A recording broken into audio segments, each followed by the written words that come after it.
A sloth, a donkey, and a curious human. Send a prompt and see what they're doing. One hits record with a question on his mind. Two brothers pick it up, see what they find. Corn takes his time, Herman's got the facts. Back and forth, they never hold back. My weird prompts, come on in, that's where we begin. My weird prompts, glad you're here. This episode was generated using artificial intelligence. Please verify facts. You know, Corn, this whole show runs on GPU compute, and we wouldn't be here without Modal. Seriously. And that's what powers all our text-to-speech. Everything you're hearing right now. They're an AI infrastructure platform. Developers use them to run GPU workloads in the cloud with zero infrastructure headache. If you're building anything with AI, check them out. Modal.com. Imagine a historian in the year 3026 looking back at us. They are scrolling through the digital archives, trying to figure out why the mid-2020s felt so fundamentally different from the mid-1500s, or even the mid-1900s. From the inside, it just feels like the news is loud and everything is moving fast. But there is a genuine historical inflection point happening right under our feet that is actually quite hard to see because we are standing on it. It is the shift from a world of soil to a world of bits and flows. I am Herman Poppleberry, and honestly, Corn, this prompt from Daniel is hitting on something I have been obsessing over lately. He is asking about the dividing line between the era of territorial empires and the geopolitical landscape we are navigating right now in April 26. Yeah, Daniel really went for the big picture this time. He's basically asking us to define the now in the context of the forever. By the way, listeners, just a quick heads up, today's exploration is powered by Google Gemini 3 Flash, which is acting as our silent scriptwriter in the background. But back to the prompt. Daniel wants to know, where is the line? When did we stop being a planet of conquerors and start being whatever it is we are now? It is a puzzle, right? For thousands of years, if you wanted power, you took land. The Romans, the Mongols, the British, they all had the same basic playbook. You export your language, your laws, and your tax collectors by moving boots and horses across a physical border. Power was measured in square mileage. But today, we have this weird paradox, where we are more globally integrated than any human could have imagined in 1526, yet the idea of a single territorial empire feels like a relic. It feels like a relic until someone tries it again, and then the whole world has a collective heart attack. But you were right, the zeitgeist has shifted. In 1526, you had the Battle of Mille Lacs, where the Ottomans crushed Hungary, or the Battle of Panipat starting the Mughal Empire. It was zero-sum. If I want your dirt, I have to kill you for it. Today, the great power doesn't necessarily want your dirt. They want your data, your trade routes, and your semiconductor supply chain. Well, not exactly in the sense of agreeing blindly, but rather that the mechanism has fundamentally mutated. If we have to point to a specific dividing line, a year zero for the modern world, I would argue it is 1945. Specifically, the signing of the United Nations Charter. 1945? That feels like the obvious choice because of the nukes. But is it the law or the bomb that actually changed the game? I mean, was it the fear of total annihilation that stopped the conquest? Or was it a genuine moral shift in how we view the right to rule someone else's land? It is both, acting as a pincer movement. Article 2, Paragraph 4 of the United Nations Charter codified the prohibition of the use of force against the territorial integrity of any state. Now, I know people roll their eyes at international law, but look at the data on state death. Before 1945, a sovereign state died, meaning it was conquered and annexed on average once every 3 years. Since 1945, state death via conquest has become an international anomaly.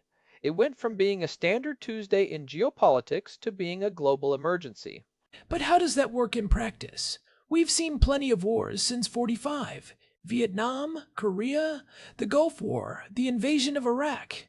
If state death is the metric, are we saying those don't count because the borders eventually stayed roughly the same?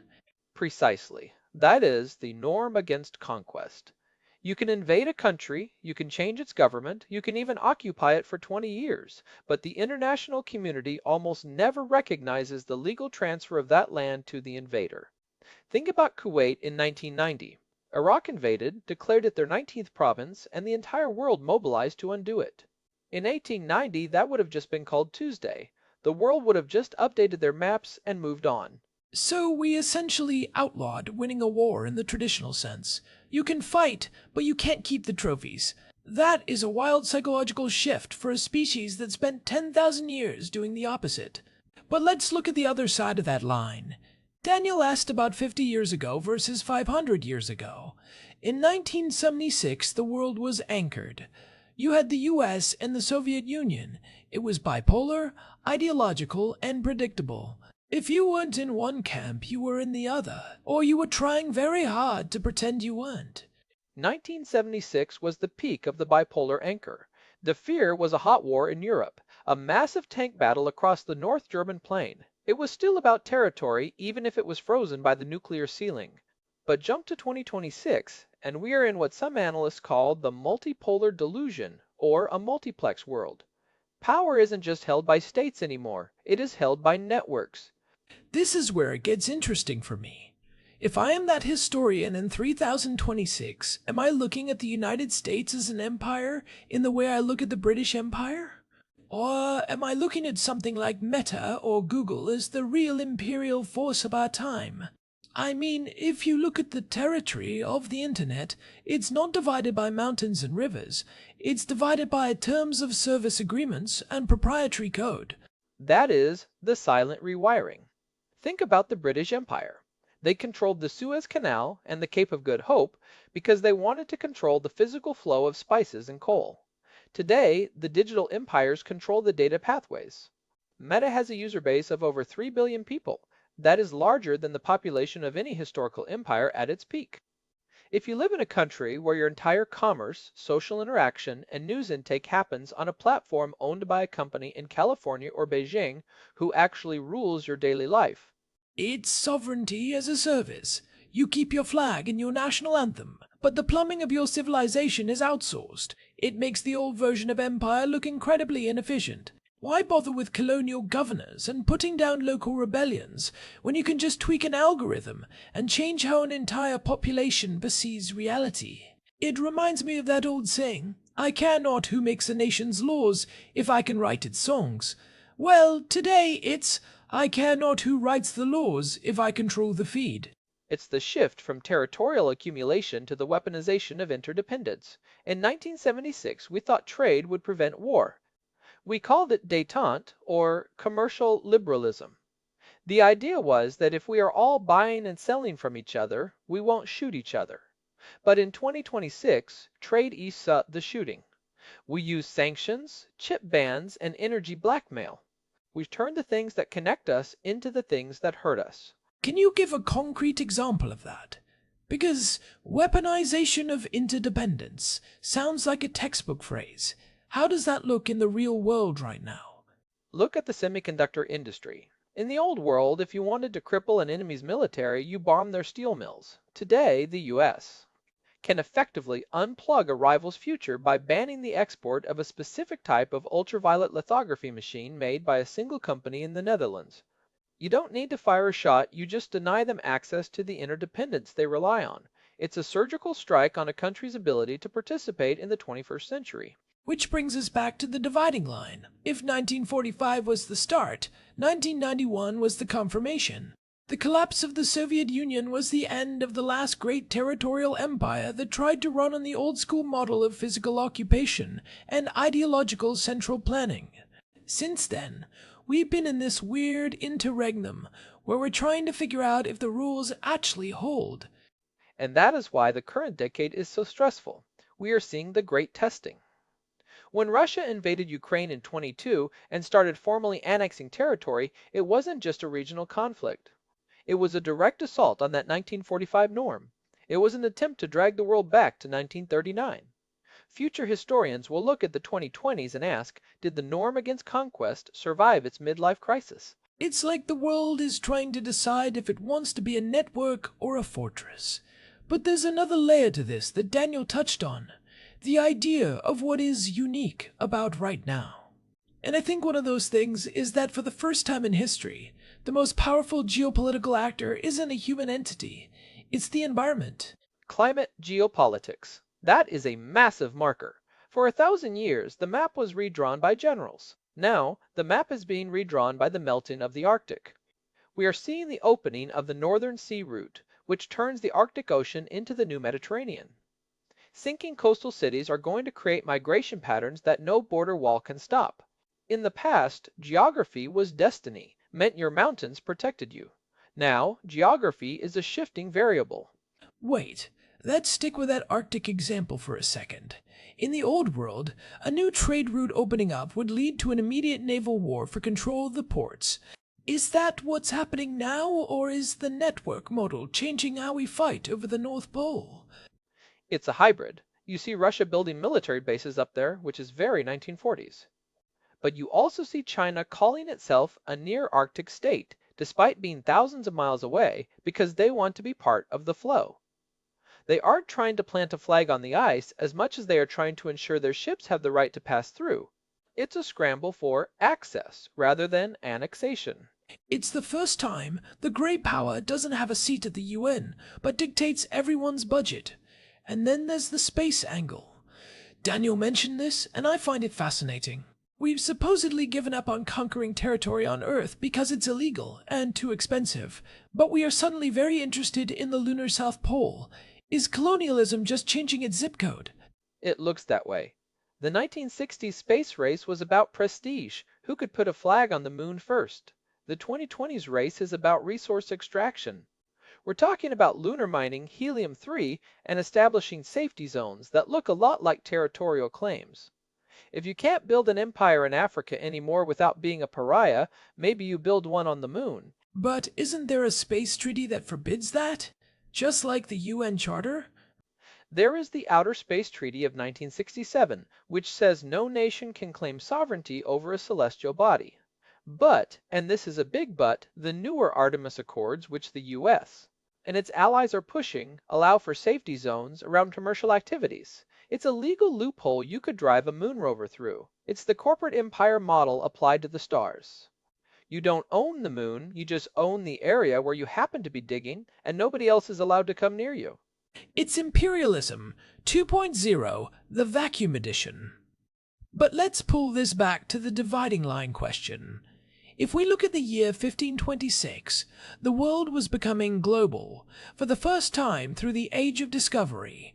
The galleon was the tech. In 1976, the tank and the nuclear missile were the tech. In 2026, the network is the tech. And the network is unanchored. In 1526, power was tied to the soil. If you owned the farmland, you owned the wealth. In 1976, power was tied to the factory and the oil well. Today, power is tied to the stack. If you own the AI models, the subsea cables, and the payment gateways, you can project power into a territory without ever owning a single acre of it. So, if you're that historian in 3026, maybe you don't even categorize us by nations anymore. Maybe you categorize us by operating systems. Oh, the early 21st century. That was the era of the silicon-carbon transition, where the Western network and the Eastern network were vying for control of the global AGI. That's a very real possibility. We might be the last generations that define geopolitics as something involving maps and colored lines. We are moving towards sovereignty as a service, where your identity and your security are provided by a distributed network rather than a centralized state. Think about Estonia. They have e-residency. You can be a digital citizen of Estonia without ever setting foot in the country. That is a total decoupling of state and dirt. It's a lot to unpack. We've gone from the right of conquest to the norm of flow. We've gone from zero-sum soil to positive-sum bits that are being weaponized. And we're doing it all while the planet itself is trying to evict us from the coastal properties. It makes me think about what Daniel asked regarding what is remarkable. I think the most remarkable thing is that we have managed to maintain this long peace between great powers since 1945, even while the entire foundation of how we exercise power has been ripped out and replaced. We are flying the plane while changing the engines, the wings, and the pilot. And the pilot is currently a mix of an elderly statesman, a frantic CEO, and an AI model that's still hallucinating occasionally. What could possibly go wrong? Well, that is the great testing we were talking about. But I think there is a practical takeaway here for people living through this. If you want to understand why the world feels so chaotic, stop looking at the borders and start looking at the flows. The conflict in Ukraine isn't just about land, it's about whether the 1945 rules still apply.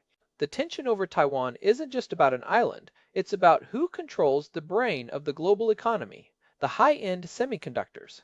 It's a shift in perspective. If you're still thinking like it's 1976, you're going to be constantly surprised.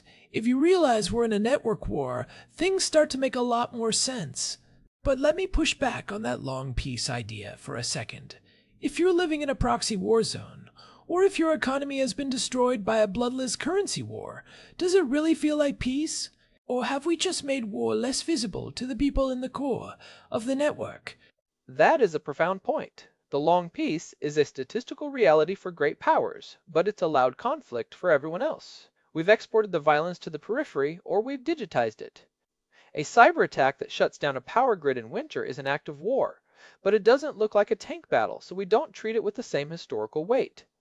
We are living in a gray zone, where the line between peace and war has blurred into a permanent state of competition. It's like we're always at war, just at a different frequency. And I think that's a good place to pause and really dive into the mechanisms of how this changed. Because Daniel didn't just ask where the line is, he asked what characterizes it. And I think we need to talk about the death of state death in more detail. Let's do it. Because if states don't die anymore but they can still fail, what does that do to the global order? It creates a world of zombie sovereignty. But before we get into the zombies, let's take a look at the actual gears of the 1945 transition, because Article 2.4 of the UN Charter didn't just happen. It was a response to the total failure of the previous 500 years of colonial empire building. Right. The world of empires basically committed suicide in 1914 and 1939. They ran out of unclaimed land and started eating each other. It was a Malthusian trap of territory. That is a perfect way to put it. The right of conquest worked as long as there was a frontier, at least in the eyes of the Europeans. Once the world was fully partitioned, the only way to grow was to take from another great power. That led to industrial-scale slaughter, which made everyone realize that territorial accumulation had reached a point of diminishing returns. The cost of conquest became higher than the value of the land. And we should mention the role of the atomic taboo here. It's not just that conquest became expensive, it became suicidal. In 1976, the logic of mutual assured destruction was the ultimate floor of geopolitics. You couldn't take your neighbor's land if doing so triggered a global nuclear winter, so the anchor wasn't just ideological, it was physical. The missiles kept the borders frozen in place. But in 2026, that nuclear floor feels a bit more brittle, doesn't it? We have tactical nukes. We have hypersonic missiles that can bypass defenses. The anchor is starting to drag. It is dragging because the value has moved. In 1526, the value was in the gold mines of Potosi. In 1976, it was in the oil fields of the Middle East.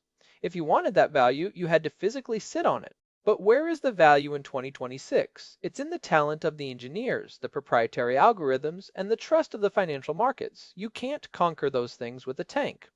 If you invade a tech hub, the talent leaves, the servers get wiped, and the markets crash. You end up ruling a graveyard of silicon. So, state death is rare because the cost of murder is too high. You can't just kill a country anymore because the ghost of that country will haunt you for 100 years through asymmetrical warfare and international sanctions. I mean, look at the US in the early 2000s. We tried the occupation model in Iraq and Afghanistan, and the return on investment was, well, let's just say it wasn't a great power success story. It proved that even the most powerful military on Earth struggles to turn territorial control into political stability in the modern era. And that is the cost of occupation problem. In 1526, you could conquer a village, hang the local leaders, and the peasants would keep farming because they didn't have a national identity or a Twitter account. Today, every person in that village is a potential insurgent with a smartphone and access to encrypted messaging. Nationalism and mass communication have made conquest prohibitively expensive. It's the asymmetry of will. The person defending their home always has more skin in the game than the soldier sent from 5,000 miles away to occupy it. This is why we see great powers failing to win small wars. The network empowers the underdog. Which leads us to the economic empire. If I can't own your land, I'll own your debt. This is what we see with things like China's Belt and Road Initiative. It's not about sending in the Red Army. It's about building a port, owning the mortgage on that port, and then using that leverage to influence your votes at the UN. It's empire via Excel spreadsheet. It's much cleaner. No messy parades, no body bags, just a lot of very expensive lawyers and bankers. And this brings us to the digital dimension Daniel mentioned. This silent rewiring. If I'm a historian in 3026, I'm looking at the Great Firewall of China or the Digital Services Act in Europe as the new Great Walls or Maginot Lines. They are the new borders.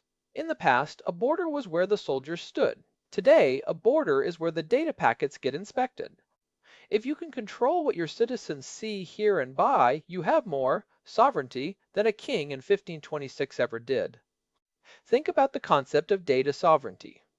Countries are now passing laws saying that data about their citizens must be stored on physical servers within their borders. It's a desperate attempt to pull the bits back down into the soil.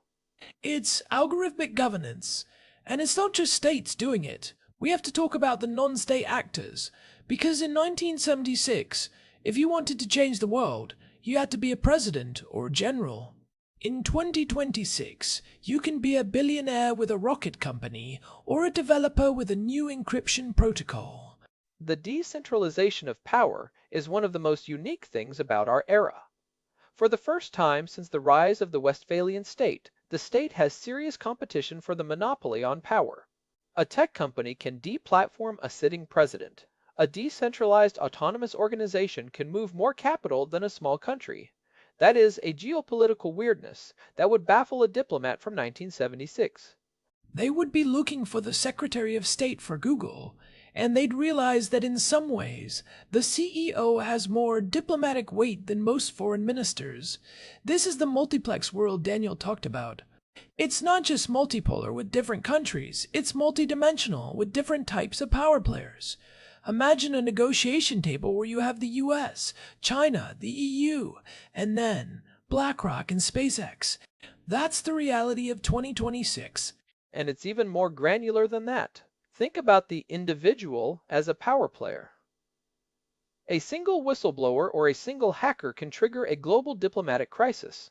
In 1526, a peasant couldn't bring down a king. In 2026, a guy in a basement with the right access codes can freeze a national healthcare system. The leverage has been democratized in a very terrifying way. It's the Godzilla versus thousands of ants problem. The state is Godzilla huge, powerful, but slow. The ants are the hackers, the influencers, the decentralized networks. Godzilla can't step on all of them. And that brings us to the actionable takeaways. Because if the world has shifted from territory to flows, how do we actually live in it? First, I think we have to realize that the borders we see on the map are increasingly legacy code.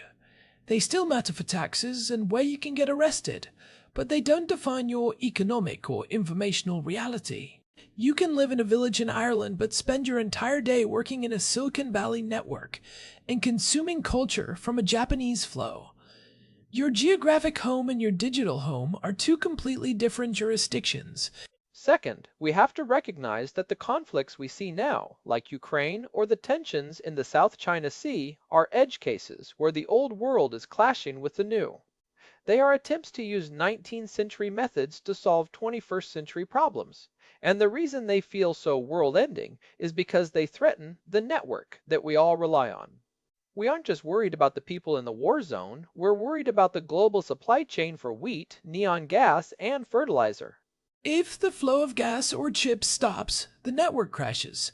We are all hostages to interdependence, which is a very different kind of security than having a big moat around your castle. In the old world, a moat made you safe. In the new world, a moat just means you're disconnected from the things you need to survive. And third, I think we have to look at the future historian perspective. They will likely see our era as the Great Transition, the moment humanity moved from being a territorial species to a network species. And they will probably find it remarkable that we did it without blowing ourselves up, hopefully. Hopefully. being the operative word there, Herman. It's like we're in the middle of a giant social experiment that we didn't sign up for. But that's the zeitgeist, right? Every age has one. The 1500s had the Reformation and the Age of Discovery. The 1900s had industrial totalitarianism and the nuclear standoff.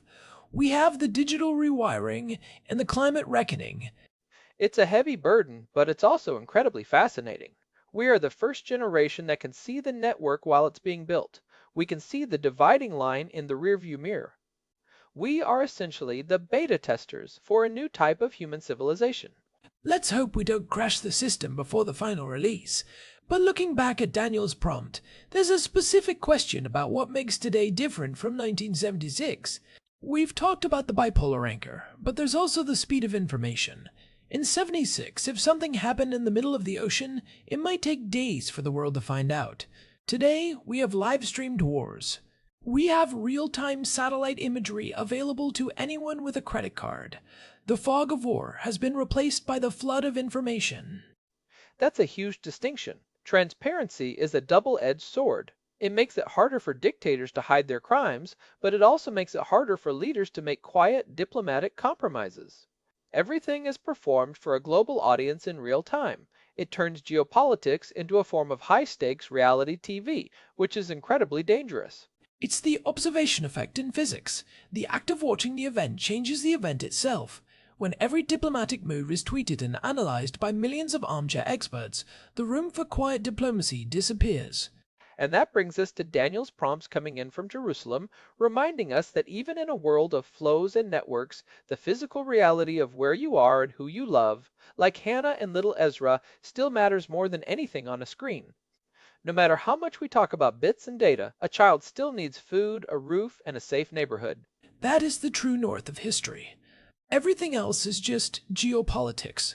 You can't download a hug, and you can't upload a sense of belonging to a physical community.